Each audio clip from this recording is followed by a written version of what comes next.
thank you all for coming. Great to be back in Sarasota. Great to be at a beautiful new college. What a great spot. I know that there's a lot of parents around the country looking for schools that have a strong mission and where they think that their kids can get a good education. And the more they find out that they have an opportunity to send their kids to Sarasota and be able to visit here in this nice place, I think you're going to see a lot more applications coming through the door. And I know what Richard is doing here at New College. We really appreciate his hard work as the president of New College. We also appreciate our chancellor of the state university system here in Florida, Ray Rodriguez, who's also here with us today.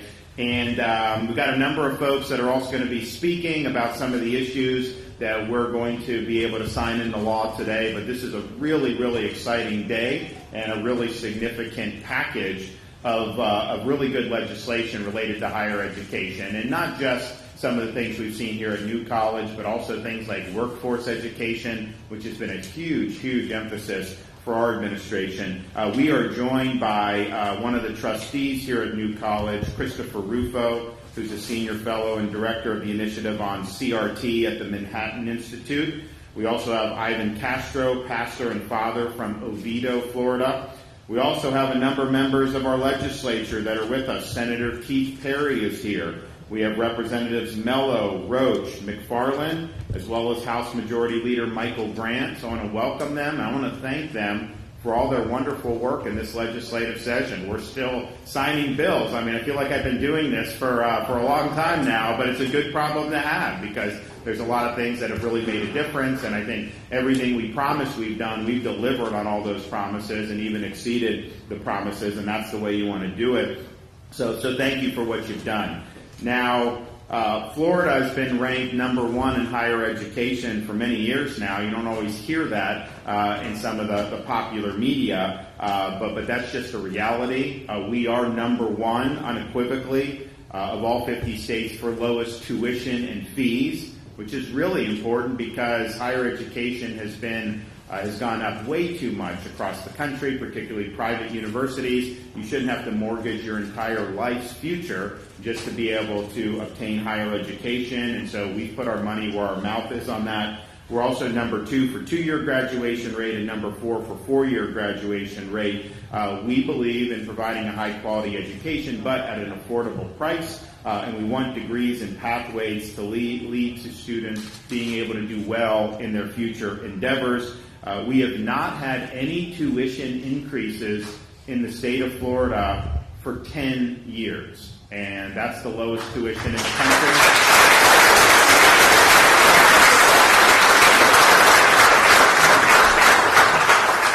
Florida was recently ranked number one for attracting and developing talent. Part of that is workforce education. Part of that is we've had more economic opportunities in Florida than in many places in the country, particularly since COVID-19. And we've really embraced the idea that we want our higher education system to reflect the best interests of the state of Florida. It's our view that when the taxpayers are funding these institutions, that we as Floridians and we as taxpayers have every right to insist that they are following a mission that is consistent with the best interests of our people in our state. You don't just get to take taxpayer dollars and do whatever the heck you want to do and think that that's somehow okay. So what we've done last year, probably more than anyone's done in a long time, and we're going to exceed it here today, but last year Senate Bill 744 provided really significant reforms for higher education. First, the bill dismantled the monopoly accreditation agencies had on the entire higher education system. We are going to be doing different accrediting bodies. We're also working with other states to create some new accrediting bodies. You know, people sometimes wonder, why are the universities doing this, doing that? It seems like they're pursuing more of an agenda than actually trying to just focus on academics, and sometimes that's just a deliberate choice. But sometimes those are choices that are being conditioned based on the accrediting bodies. They're telling you have to do this, or somehow you lose your accreditation, even though it has very little to do with the traditional academic mission. And so we think that monopoly is something that's outdated, and we think injecting competition into the accreditation regime is absolutely essential. The bill last year also brought accountability for tenured faculty. We now have all tenured professors must undergo review every 5 years and can be let go for poor performance. And so I think that corrects some of the incentives. Once you have the tenure, thinking you have a job for life. Well, no, I think you got to continue to perform. And I think if you talk to people that have been involved in higher education, they will tell you all the kind of the most significant dead weight expense in a university is unproductive tenured faculty. And so Florida has an opportunity to address that. And then we also increase the ability to transition from a state college to a state university. We're proud of our state colleges. We think they're fulfilling an important mission, and we want people to be able to, if they so choose, use that as a springboard into our state university system. So that was a really big deal. That was leading the country in a variety of ways, but we wanted to do more, and so that's what we're here today to talk about and here to bring to fruition. So the first bill that I'll be signing is SB 266, and what this does is reorient our universities back to their traditional mission, and part of that traditional mission is to treat people as individuals, not to try to divvy them up based on any type of superficial characteristics. We're going to elevate merit and achievement above identification with certain groups, and in order to do that, we had to look at this new concept, relatively new concept, called diversity, equity, and inclusion. And I didn't know much. I mean, this is something relatively recent. I mean, Chris Rufo can talk about when this really started to percolate. I think it had probably been there a few years ago, but then kind of the post-BLM rioting in the George Floyd summer of 2020, I think you saw it really take off. And on its face, I mean, when I see diversity, I think different viewpoints. Have a robust academic discussion in the university. Isn't that what they're for? In reality, what this concept of DEI has been is to attempt to impose orthodoxy on the university, and not even necessarily in the classroom, but through the administrative apparatus of the university itself, and that manifests itself in a number of different ways. But this has basically been used as a veneer to impose an ideological agenda, and that is wrong. And in fact, if you look at the way this has actually been implemented across the country, DEI is better viewed as standing for discrimination, exclusion, and indoctrination, and that has no place in our public institutions.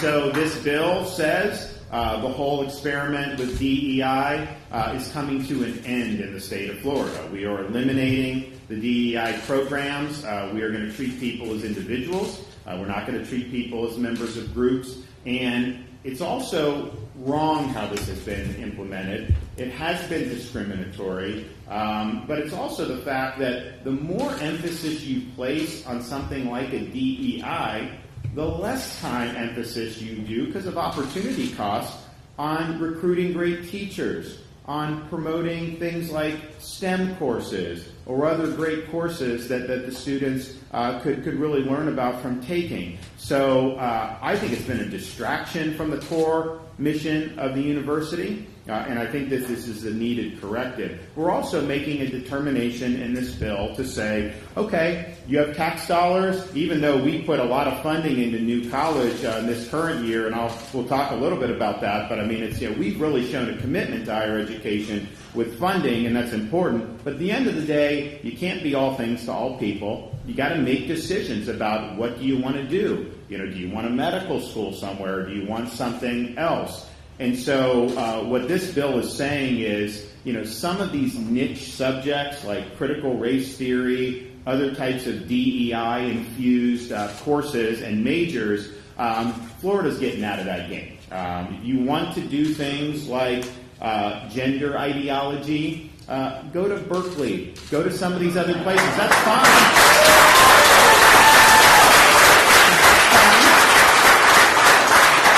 And there's nothing, if that's what you want to do, there's nothing wrong with that per se. But for us, with our tax dollars, we want to focus on the classical mission of what a university is supposed to be. We don't want to be diverted into a lot of these niche subjects that are heavily politicized. We want to focus on the basics. And I think what you've seen as these types of majors and courses, first of all, how employable are you with some of these majors? I mean, really, it's not a good academic choice in terms of being able to be employable. That's one of the reasons I think this whole student loan thing, universities should be on the hook for the student loans. If that were the case, they would make sure that their curriculum was really fit to be productive for the students when they graduated. They wouldn't have the luxury of doing a lot of this stuff if they were on the hook. Instead, they're perfectly happy for someone to go to school for 5 or 6 years, take out huge amounts of loans, get a degree that's not worth the paper it's printed on. The university doesn't suffer. In fact, the university has benefited from that because they've gotten more tuition money. So we need to change those incentives. But as it stands now, we are going to have traditional education. We want courses and majors that have high return on investment. And we think that that's something that's very, very important. What the bill also does is it does not allow accreditation agencies to require our Florida institutions to break state law. And so what happens is these universities, accreditors will say, no, you must have DEI as part of your operating ethos in order to earn accreditation. That's ridiculous. Who elected these people to make such a determination? That is them sitting in a perch, unaccountable to anybody else, trying to impose that on the university system without any ability for us to have a check and balance. And so state law is now just saying, you got to follow the law. Creditor tells you to break the law. You cannot do that. And I think that that's really, really important to ensure that our universities are able to make sound decisions and not be bullied into doing things by some of these ideologically charged accreditation agencies. The bill will also re-empower our university presidents to be the core decision maker at their institutions by prohibiting personnel actions from being appealed beyond the university president. And really, you have a situation, who ultimately runs the university? Is it kind of a cabal of faculty, or is it the president and the board of trustees? We believe that it should be the president and the board of trustees because they're more accountable to the people of Florida, who they're using our tax dollars, and we think that it's easier to be able to make changes if they're failing at their mission. And so presidents can now make direct hires. They don't have to delegate down to faculty committees on these decisions. And so what does that mean practically? Well, what it means is and we put a huge amount of money into faculty recruitment. So you could have Richard Corcoran here at New College. He could go to like George Mason or MIT and meet with professors who were interested in coming here, and he could recruit them. He could provide them an offer for compensation. Board of Trustees can ratify that, and you're going to be able to have a potential to have a pipeline of people that are going to want to come here. I can tell you when the new college appointments were done, when we did those in January, and they reoriented the mission away from the whole DEI CRT framework, there's a lot of interest in faculty around the country, and not like conservative faculty, across the board, because I think there's a recognition that this whole framework has been very intellectually oppressive. People feel like they're walking on eggshells, that they say the wrong thing, they can be blackballed. That's not a healthy environment. They don't believe that they have the freedom to speak their minds on a lot of these university campuses. And so they see a college like New College or a system like Florida going in the other direction where we're welcoming that debate. There's a lot of people that are going to be interested in that. So I'm excited about the prospects of our university presidents recruiting great talent to come to the university, to our universities here in the state of Florida. And this bill also doubles down on our commitment to civics education, particularly in higher education.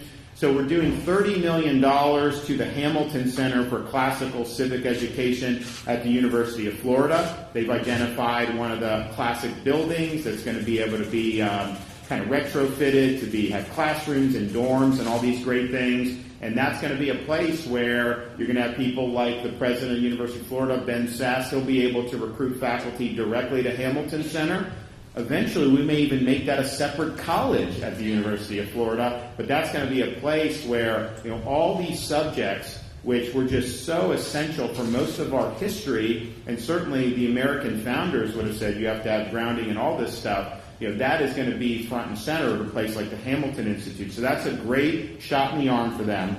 The bill also invests $8 million to reinvigorate the Florida Institute of Politics at FSU, and they're going to rename it Florida Institute of Governance and Civics, and then it gives another $5 million to expand the Adam Smith Center for Study of Economic Freedom at Florida International University. The budget, as I mentioned, the legislature is giving money for faculty recruitment. That's $100 million in this year's budget just to recruit faculty to our institutions, and some of it will go, obviously, new colleges getting a big chunk of that, University of Florida, Florida State, FIU, all these, but just think how empowering that's going to be able to do. Some of these professors that do a really good job, they don't get paid a lot in some of these places, and so I think we're willing to pay for performance, and if you're going to make a difference in our students' academic journeys, then that's something that we think deserves compensation. So people are going to have some options now that's going to be really, really positive. So that's a huge, huge bill to be able to do. And as Richard will mention, total amount this year for new college, in addition to what they've gotten in the past, we did $35 million addition for faculty hiring and also for them to do other improvements at the university. I don't think they've ever gotten that infusion in the history of the college.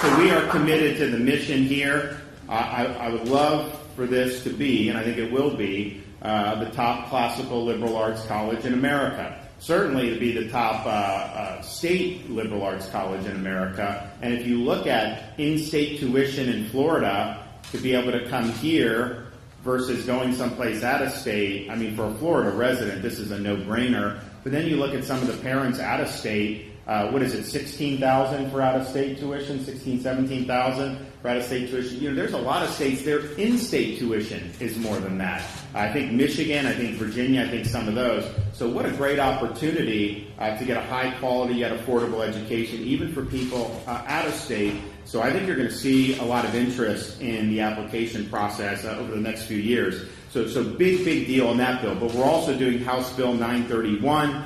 That prohibits public institutions of higher education from requiring students, faculty, or staff to take what are effectively political loyalty oaths. They will call them diversity statements, but it's really requiring you to sign up to support an ideological agenda that you may not be supportive of. And what we've seen across the country, schools requiring professors to commit to DEI and CRT theories before they are allowed to be hired at a university. And that is not going to fly in the state of Florida. We want people to be free thinkers.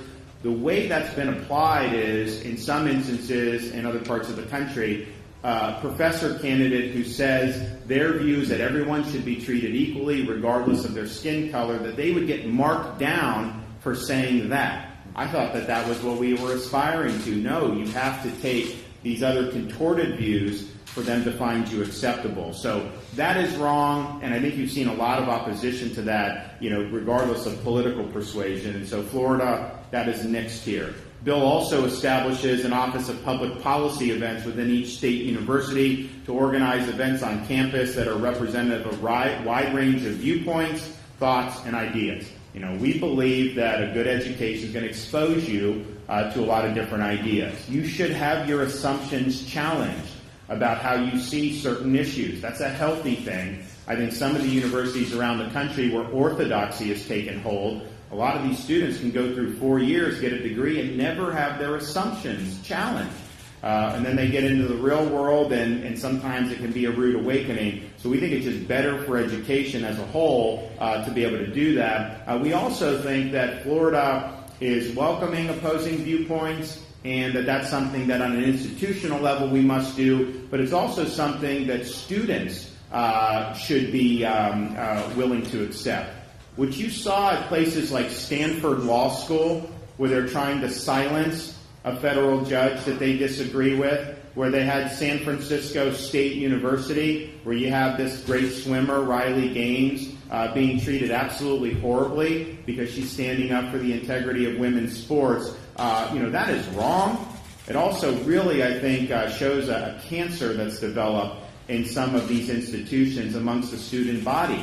The idea that if there's a viewpoint you disagree with, that the appropriate recourse is to try to drown them out by yelling or screaming or trying to take over the event. That is antithetical to what a free society is all about. And I think if there's behavior like you saw at Stanford or like you saw at San Francisco State University by students in Florida universities, they should be expelled from the university.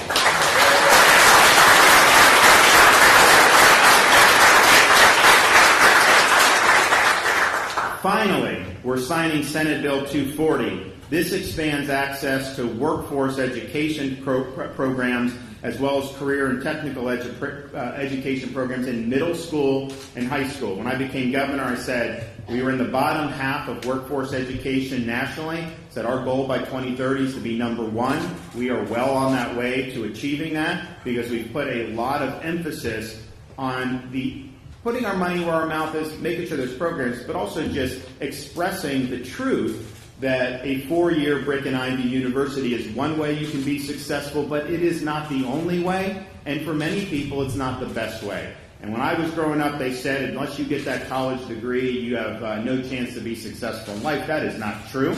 There are a lot of different pathways where people can be very, very successful. Our view is not necessarily to push someone one way or another. We want them to be able to follow the path that they see fit. But what we don't want to do is act like if you're pursuing a technical pathway that somehow you're less worthy than somebody that's going to university. I mean, that's just factually not true. And in fact, I think if you look in Florida, young people that have gone into truck driving, welding, aircraft maintenance, all these different things that require important skills, they make really good money at an early age. Then you look at some of the other students who will go deep into debt, get a degree in things like zombie studies, then they end up in jobs they could have had out of high school. And so who made the better decision there? I don't think you look down on the person that's trying to do technical and career education. I think that that's something that should be lauded. Those are not only good pathways for individual opportunity and success,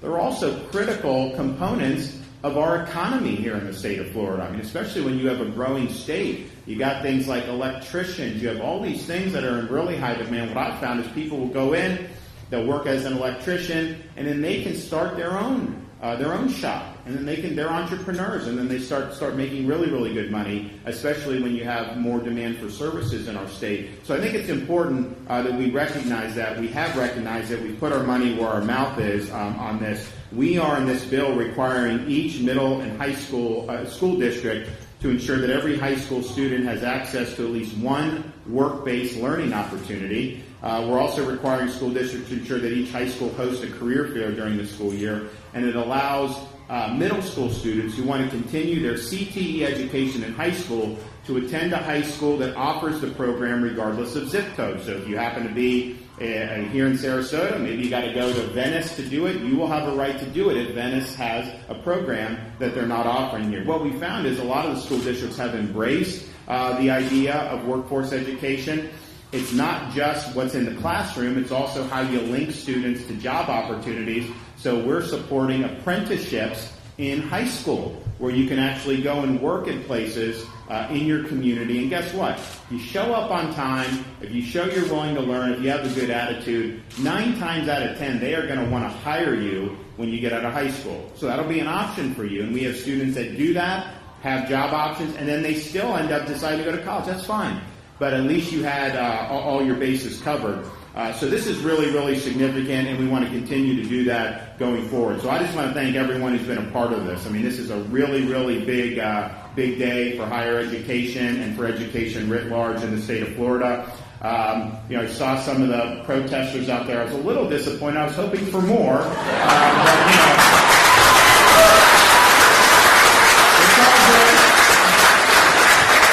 It's all good. So before we sign the bills, we're going to hear from some of our speakers, and so we'll start with Ray Rodriguez, our University Chancellor.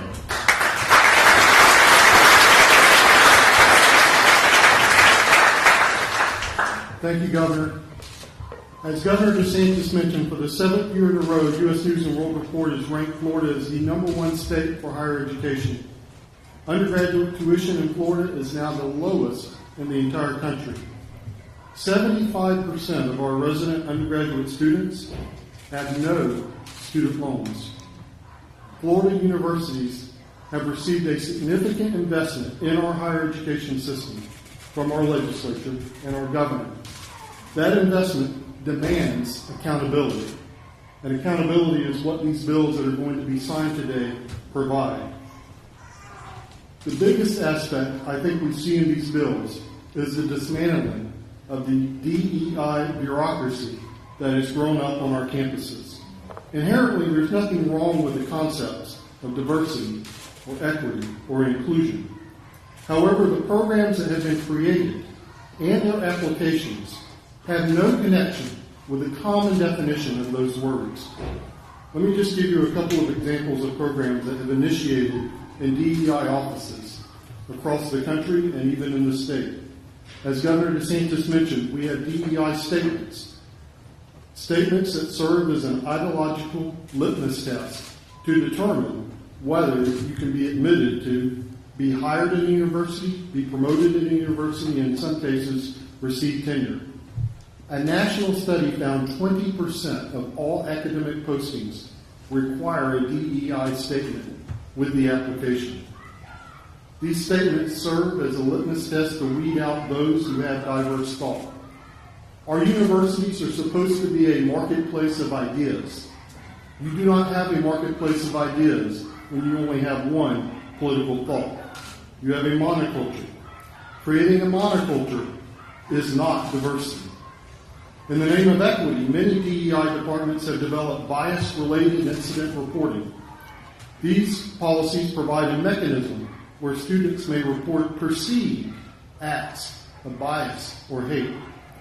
The accusations may be anonymous. A court in Florida found that these incidents may include acts that are legal, unintentional, and may not rise to the level of a crime, may not rise to the level of a violation of state law, may not rise to a violation of university policy, and may not even be a violation of the student code of conduct. Yet, a student may still be accused, found guilty, and counseled on the restorative steps that they should take. A quasi-judicial proceeding that tramples our right to due process is not equity. And in the name of inclusion, DEI offices across this nation have been scheduling graduation ceremonies which are separated by race. Some have ceremonies for Black students, Hispanic students, Native American students, Asian students, Middle Eastern students. These separate ceremonies are divisive, and they segregate students by their identities instead of uniting them in their common accomplishment, earning a college degree. These ceremonies are called Affinity graduation celebrations. In Florida, we recognize that segregating students by race is an affinity. It's called segregation. Many great men and women, like the late Reverend Dr. Martin Luther King Jr. and Harry and Harriet Moore, literally gave their lives in the civil rights struggle to end segregation. No individual paid for by the taxpayers on a higher education campus should be reconstructing segregation, no matter what they call it. Segregation is not inclusion. So as you can see, these programs initiated by these DEI offices do not promote diversity, equity, and inclusion. They don't reflect the values of the free state of Florida. Faculty across the country have stood up to these programs, and when they've stood up to them, they've been attacked, they've been labeled racist, and some of them have even been canceled. It takes courage to take on the DEI industrial complex. In Florida, we have America's governor, Ron DeSantis.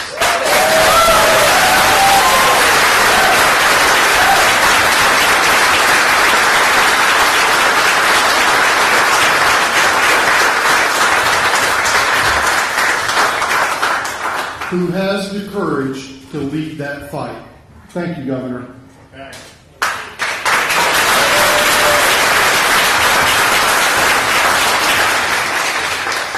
Thank you. I'm Richard Corcoran. I'm the interim president of New College.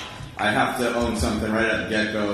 What you're hearing outside, that's all on me. I told staff last night, turn off the air conditioning in the dorms. If you listen carefully, they're saying, turn the air back on, turn the air back on. I apologize. Hey, I want to say, first and foremost, I want to talk about New College, because what's happening here is nothing shy of amazing, transformational, just unbelievably...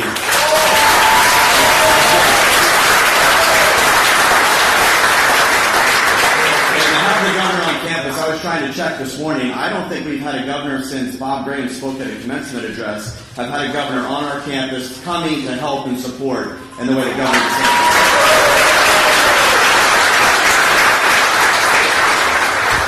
But I want to say a sincere thanks. We have members of the legislature, we have the governor. The governor mentioned we got $35 million more this legislative session. They gave us $15 million before the legislative session. That $15 million is more money that New College has ever received from the state as far back as we can see, which is at least 20 plus years combined. Just an amazing amount of money.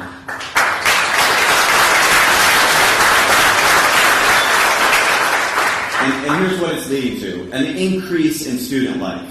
Whether it's dormitories or adding sports or beautification of the campus, amenities, restaurants, all of that. It's leading to what will be, and I'll say it publicly, record enrollment. We are on the verge of having the largest incoming class ever in the history of New College in just 90 days.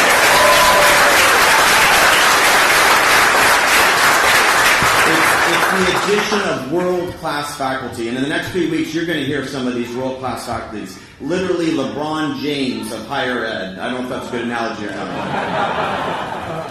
And the third thing is we've redone our curriculum too. We have a new core curriculum. That core curriculum, if you follow Steve Jobs, built the first $1 trillion market cap company, but he said that the reason they were so successful, the reason they beat Microsoft, the reason they beat all these other innovators was because they lived at the liberal arts intersection of liberal arts and technology. Our core curriculum is going to marry the virtue courses, those courses that everyone should be exposed to. What is my role in life? What is a good life? What is a just society? Those types of courses. And then marry it with the newest and the most innovative technology. Where are we on AI? Where are we on basic skills and data science? So when our kids graduate, they will go, whether they're a biologist, a physicist, a marine biologist, whatever it might be, and they go apply for a job, they're going to look at them in 2 seconds and say, these kids have a beautiful foundation in the virtue and a beautiful foundation in the technology. And in addition to that, they have a great degree in biology or whatever that might be. That's what's happening at New College. None of that happens without great leadership.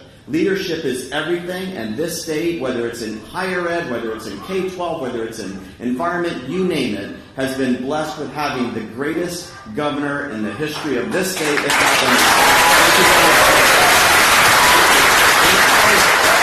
I want you to hear, part of that whole transformation was the governor saying, we're going to pick new leaders. We have a bunch of our trustees here today. One of them you're going to hear from, Rufo. And thanks to Christopher Rufo and his leadership and our trustees, we've eliminated DEI, as the governor talked about. We have also begun the process of getting a new accreditor. So all of those transformational changes that allow us to build, to your point, Governor, the #1 liberal arts college in the country.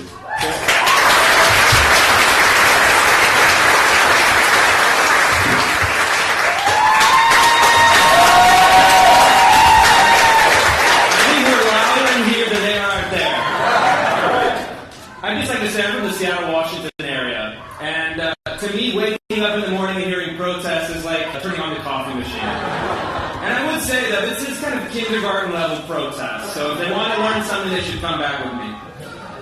But in all seriousness, this is the most significant higher education reform in a half century. I'd like to tell you a story of why it's necessary and what it's going to do moving forward. In the late 1960s, the left-wing activists, whom these folks are kind of reinterpreting, maybe doing a reenactment of, they launched what they called the Long March to the Institutions. And the goal was to get entry into the public university system, the public school systems, and treat them as a slush fund for their private political interests. They captured institutions with their ideology. They showed contempt for the voters who were paying their salaries. And for many decades, unfortunately, conservatives did nothing. They were intimidated by this, for lack of a other explanation. And so the latest iteration of this political development was the explosion in 2020 of DEI programs. And as legislators were contemplating the bill to abolish them, I did a series of investigative reports of 5 Florida's public universities to look into exactly what their DEI bureaucracies were doing. And through public records requests, I found the following. University of Florida, the flagship institution, had created more than 1,000 separate DEI initiatives. They denounced the United States as a system of, quote, white supremacy, and even encouraged white faculty to participate in something called Racists Anonymous, which I didn't know even existed. University of Central Florida released what they called an inclusive faculty hiring guide that said that merit in faculty hiring was, quote, a myth, and advocated for explicit racial discrimination and racial quotas, all in the interest of promoting left-wing political concepts. And finally, Florida International University turned its DEI program explicitly into a ground for left-wing activist recruiting, even training students for participating in violent BLM protests and teaching them how to handle tear gas and getting arrested by police. All funded by many of the people in this room with taxpayer dollars. This legislation that will be signed momentarily will immediately abolish all of these programs. Done.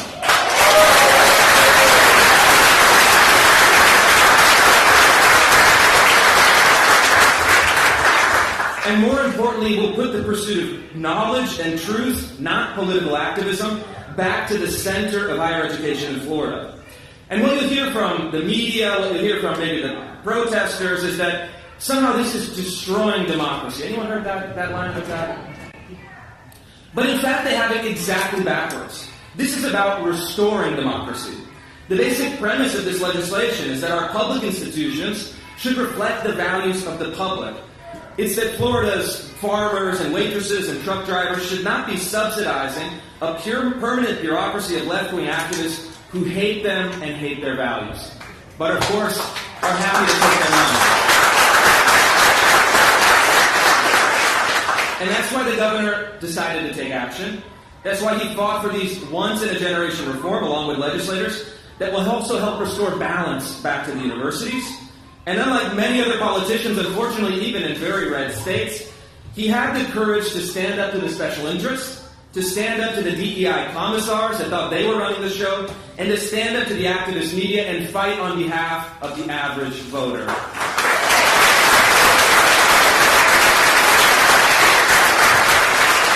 And the ultimate question here is a political question that is very simple, is who represents the people in the state of Florida? The DEI bureaucrats who say that America is fundamentally evil, who segregate students by race, and who deny opportunities to individuals because of their ancestry? Or the man who says that everyone should be treated equally under the law and that our public universities should be oriented towards the pursuit of the true, the good, and the beautiful? I'm with the very wise and intelligent voters of this state. I'm with this man, Governor Ron DeSantis, and I'm with Richard Corcoran, the leader of New College. I'm with all of you, so thank you. Thanks to the great state of Florida. We have a lot of work to get done.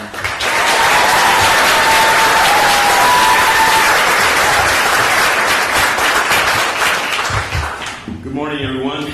Good morning, Governor. My name is Ivan Castro. I'm a Venezuelan immigrant. And they came to this blessed country in 1990. I just wish these people knew what a country on the left side will be. They probably won't be out there protesting right now. They'll probably be in jail.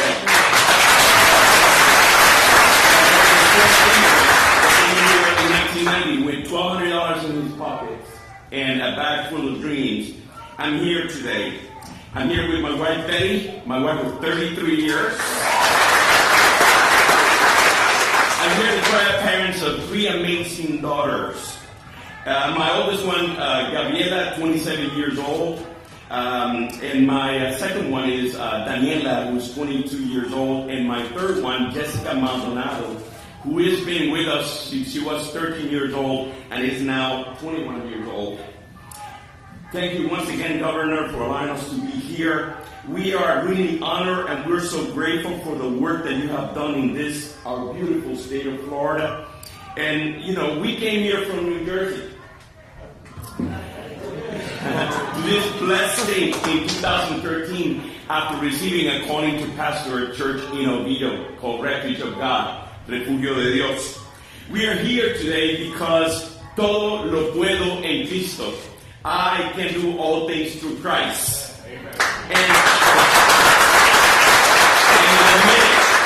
And in a minute, I will explain to you what this means. As parents, my wife, Betty, and I were committed to incentivizing our children's academic pursuits and achievements.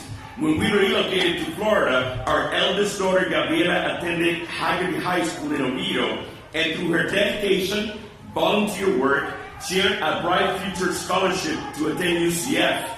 With her strong work ethic, academic excellence, and always putting God first, she scored well on her MCAT and was accepted to all 5 medical schools she applied for in different states.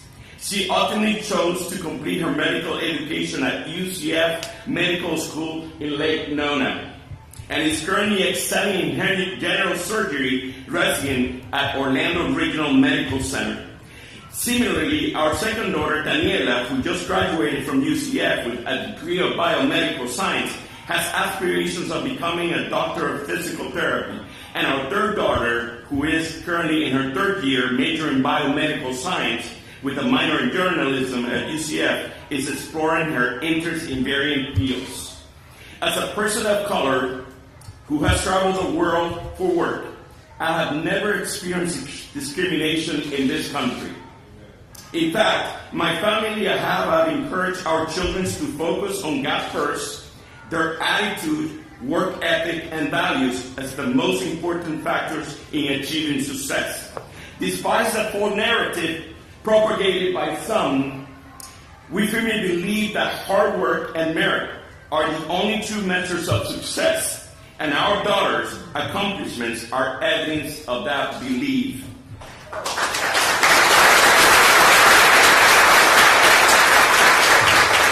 Hispanic women, my daughters are a testament to the endless opportunities available in this state when hard work, dedication, and persevering are present.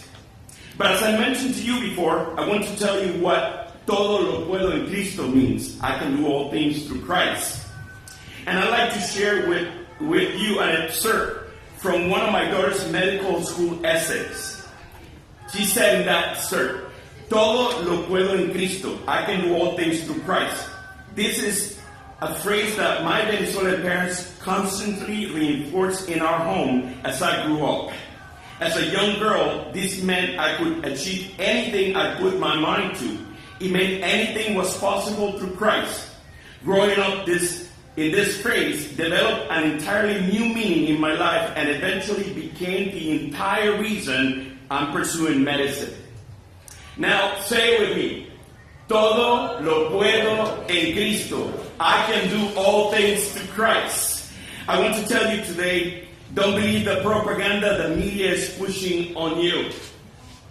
We can accomplish anything in this country. It doesn't matter the color of your skin, where you are from, or your social status. With hard work and dedication, anything is possible. And if you trust God, nothing will be able to stop you. Governor, I prayed to God when I was preparing these few words. This is the first time in my life doing this, so I kind of feel like a new kid in the block. But I pray and I ask God to give me a word for you. And it says in the book that changed our lives, Proverbs 3, 5, 6. And I think you may be able to use this in the next few months coming. With all your heart, you must trust the Lord and not your own judgment. Always let Him lead you, and He will clear the road for you to follow. I believe everything happens for a reason in our lives. Nothing happens by coincidence, but we know this. For those that love God, all things work together for good. Thank you so much. And God bless everyone.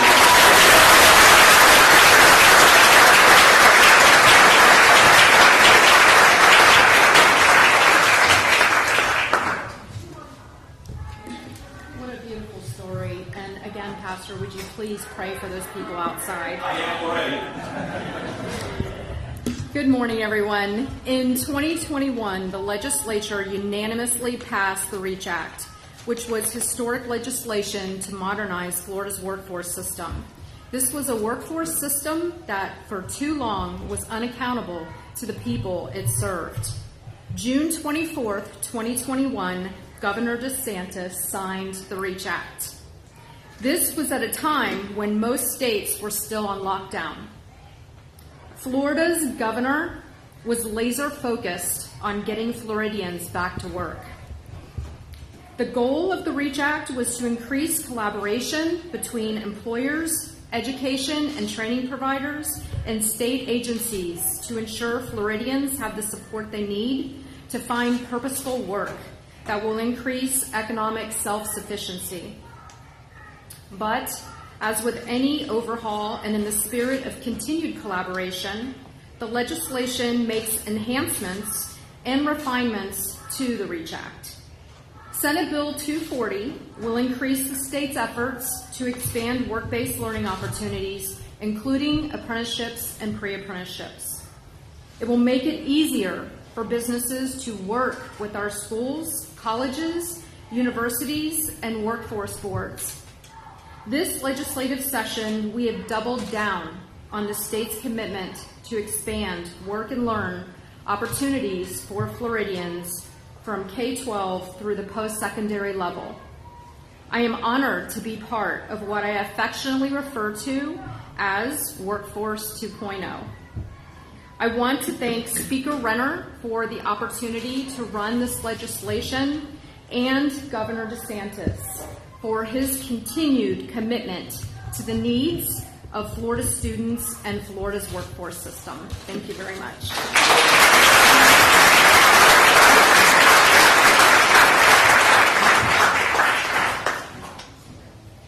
Good afternoon. Richard, I hope that some of the money that we gave you, you can build some classrooms for your drama students outside. They need to have air conditioning to be inside. So, well, thank you for being here. Thank you, Governor. It's been a year. This is my 13th year in the legislature. I served 6 years in the Florida House, my 7th year. I got one more year. My sentence is almost up, and I'll be able to finish up there. So, but this has been a record year. And you know, passing policy is not easy. My wife here, thank you for being here with me, driving down. You know, she'll see something, she'll go, why don't you do that? And I'll say, well, we'll try it. But it's difficult. It's hard to do this. But this year, we did more public policy benefiting the state of Florida than any time in my career. And I give that a testament to our government.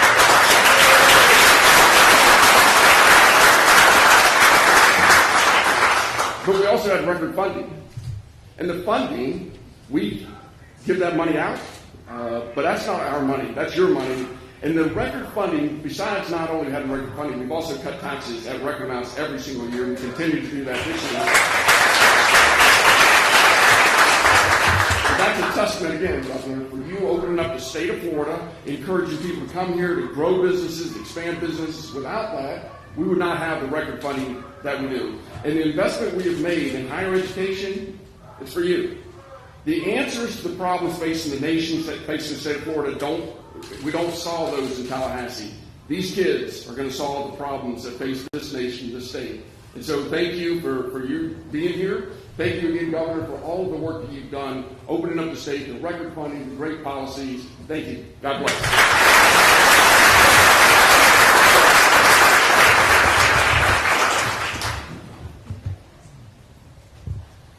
Good morning.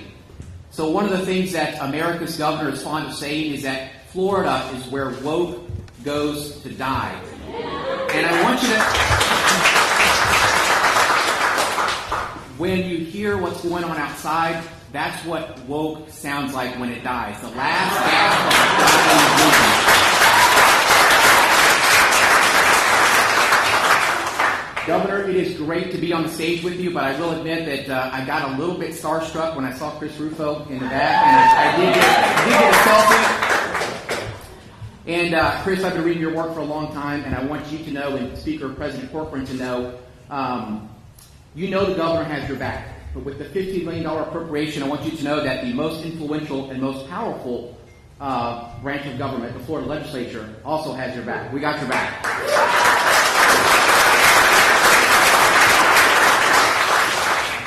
Folks, House Bill 931, which the governor is about to sign into law, is just the latest in a long history of legislation which signifies Florida's commitment to intellectual freedom and viewpoint diversity on college campuses. It started in 2018 with the Campus Free Expression Act. That was House Bill 423, which was authored and carried by then State Representative Ray Rodriguez, now your Chancellor, and led by then Speaker of the Florida House, Richard Corcoran. So thank you for your early commitment there. 2019, we saw the Chicago Statement signed by 12 university presidents and our Chancellor. 2021, I was privileged to work on a Viewpoint Diversity Act along with then State Senator Ray Rodriguez. And then in 2017, one thing I like to talk about is the National Survey of Student Engagement, which found that when asked about their commitment, their university's commitment to diversity in terms of race, sex, and disability, 74% of college students, 74% said their university did a great job when it came to diversity of race, sex, and disability. But when asked about political thought, that number dropped to almost 50%. And what that tells me and should tell you is that these universities for too long have placed a premium on people that look different but think the same. And that's not diversity, that's conformity, and that's what we're trying to change here. So House Bill 931, the goals are three things: to foster intellectual freedom by presenting alternative viewpoints to students so they can evaluate them for themselves. It's going to lead to a search for truth by putting the burden of the proponents of any viewpoint to put forward their best arguments and best evidence. And three, and most importantly, it's going to promote virtuous citizenship. It's going to teach students to weigh competing claims about the public good, debate those using the tools of debate instead of the tools of violence. What happened to Riley Gaines, what happened to Judge Kyle Duncan will never happen in the state of Florida. Thank you.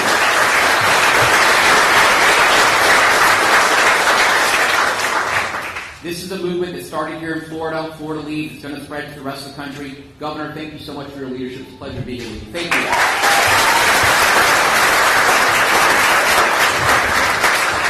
All right. Well, I think that those were great thoughts from all the speakers, and so we have a chance to make it official. So we'll get it done. Anyone that wants to come up, you guys come up and.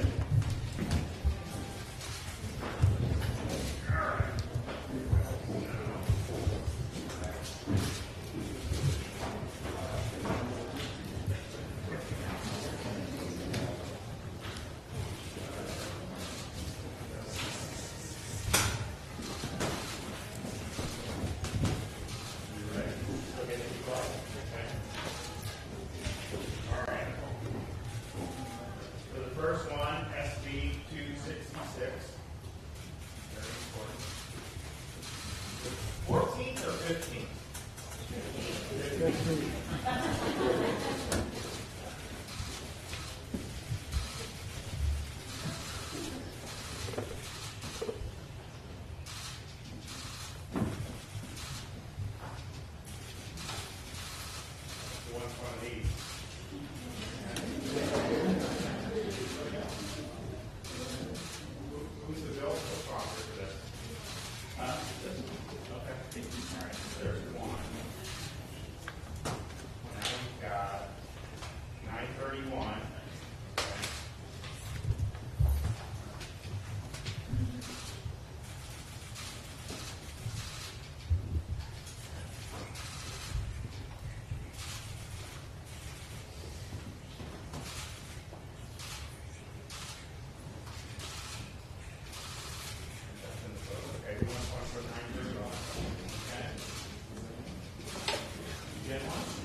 Next, we're going to the peanut gallery, so be ready to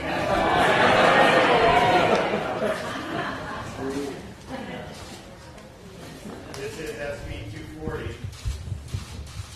Building report.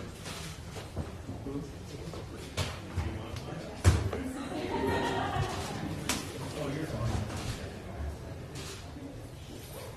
Okay, so there's one for you. Okay.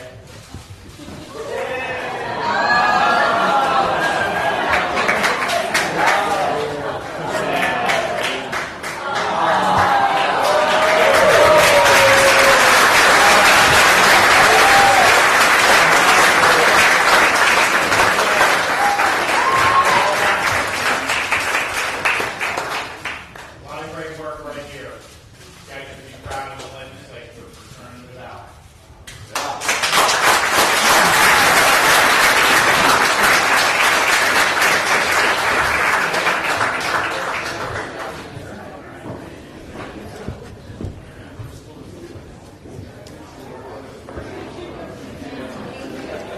Well, thanks, everybody. I think this is really, really meaningful, and we promised a lot, and we've delivered a lot, and we've got great more stuff to come. Okay, anyone back there?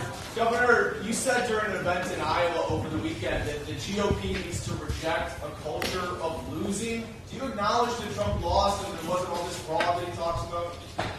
Well, I look at the last however many election cycles. 2018, we lost the House. We lost the Senate. 2020, Biden becomes president. We lost the Senate in 2020. Biden becomes president, and it's done a huge amount of damage.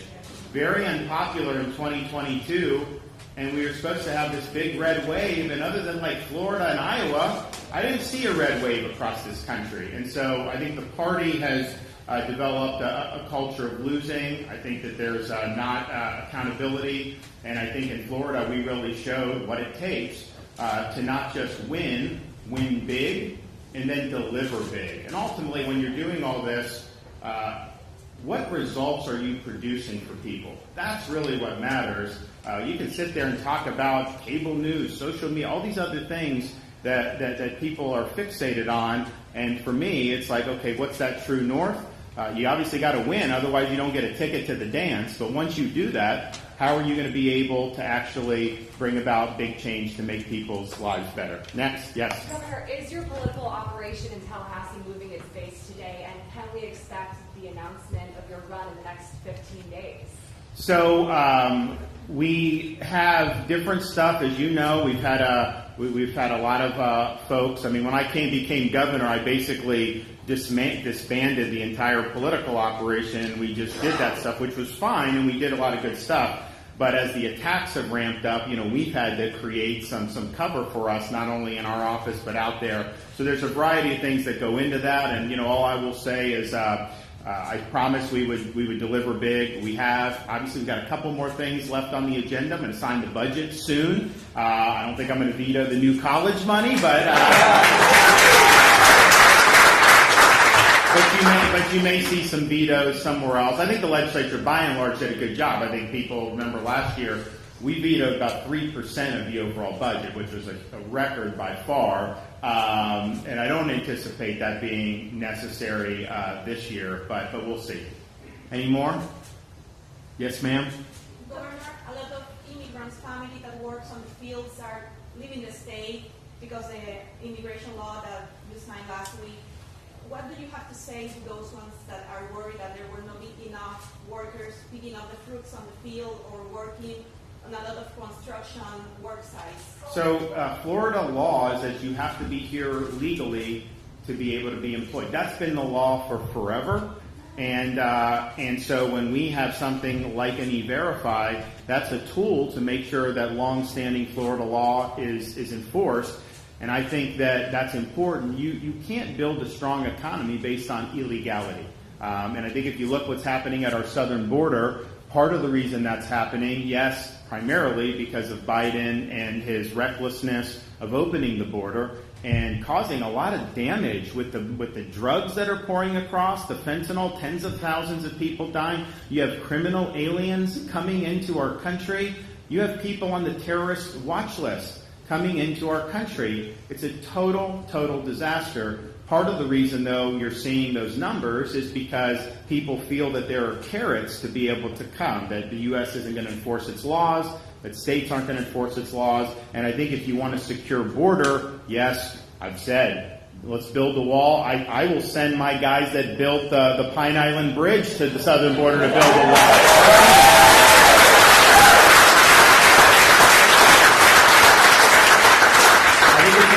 We'll do that. And there's other things that need to be done. But part of the idea is, I think, what people have found is, and there's people coming from all around the world going through that Mexican-U.S. border. What they've basically been told is, if you come illegally, you're going to get like a piece of paper to come to a court date 3 or 4 years into the future. So then just go into the interior of our country. How is that serving as a deterrent? And so I think in the state of Florida, our laws have been long-standing. They are what they are, and I think that when you're living by that and enforcing that, I think we're stronger as a result. Okay, one more? Yes, sir? Governor Trump said No, right here. This guy right here. Yep. Do you have any idea who you're going to replace Nancy Beard with for the Sarasota County Commission? Not yet.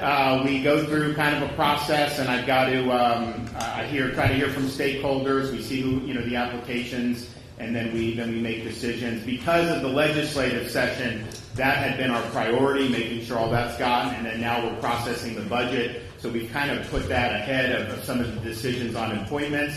But some of these decisions on appointments are relatively imminent, and they're not going to take too much longer. Thank you, everybody. God bless.